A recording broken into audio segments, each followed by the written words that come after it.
Dans l'Allier, une initiative inédite en France. Aurélien et Maureen enregistrent et archivent les souvenirs de vos proches. Son but est de transmettre ces enregistrements audio à la famille pour préserver l'histoire familiale. Sindel Duquesnoy, Anne-Claire Huette. Prête à enregistrer ? Allez, on y va, Allez. c'est parti. Sandra Daché a 33 ans. Maman d'une petite fille de 2 mois, elle souhaite lui faire partager ce qui a précédé son arrivée, le mariage et la grossesse. Des souvenirs qu'elle complétera tout au long de sa vie avec d'autres événements marquants. Comment vous avez géré ce mariage qui a été en 2 étapes ? On a fait ça le 12 septembre 2020 et on s'était dit, on fait la mairie et l'église. Et ensuite, on avisera de quand on refait un deuxième round. Voilà. Enregistrer les souvenirs, c'est aujourd'hui la passion d'Aurélien et Maureen. Aux manettes, ils rassemblent des témoignages comme la bande-son de toute une vie. Un exercice qu'il connaît bien, il est officiant pour les mariages laïcs. Il y a un moment où en fait, on a un rendez-vous où j'enregistre la vie de chacun des mariés de façon à pouvoir, moi, après, gratter du papier pour après retransmettre le jour de la cérémonie. Et je me suis dit que peut-être ça pouvait intéresser les enfants des mariés et les futures générations aussi, de savoir comment leurs parents, leurs grands-parents s'étaient rencontrés, pourquoi ils se sont choisis, etc. Les gens prennent rendez-vous pour 1 heure ou 2. Aurélien les écoute, une confiance qui permet à Sandra de ne rien cacher. Avec mon mari, on a eu un accident de moto il y a quelques années. On a un petit peu frôlé la mort et voilà, malheureusement, on ne sait pas de quoi demain est fait. Je me dis, si je viens à mourir dans 2 ans, elle ne se rappellera pas de ma voix, elle sera trop petite. Cette mère de famille va récupérer ses souvenirs sur une clé USB. Depuis le lancement de son activité il y a 3 mois, Aurélien a noté que les personnes âgées étaient les plus enclins à venir se confier.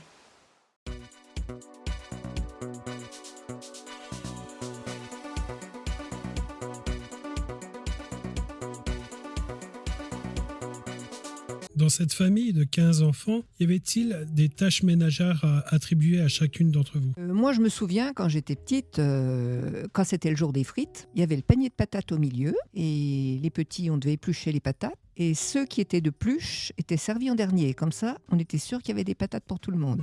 On allait laver le linge, on allait rincer le linge à l'étang.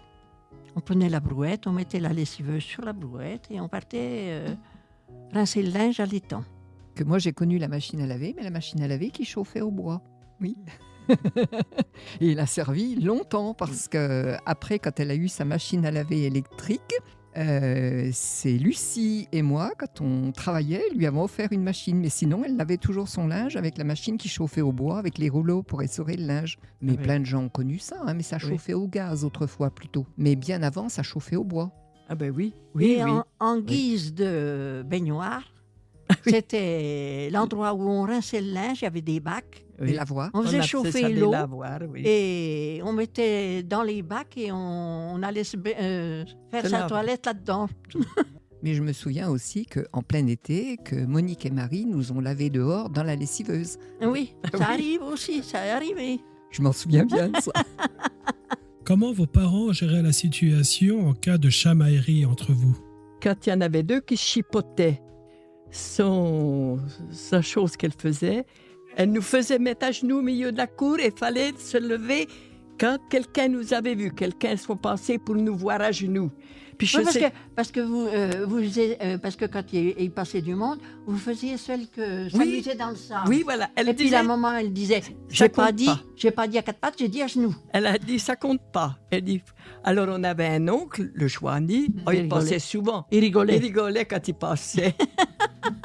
Moi, ça m'est arrivé Il nous voyait à genoux, il voyait qu'on était que punis. l'oncle était passé, et puis je faisais aussi mon tas de sable, et puis il se met à dire « T'as pas besoin de faire ton tas de sable, j'y sais bien que t'es puni. »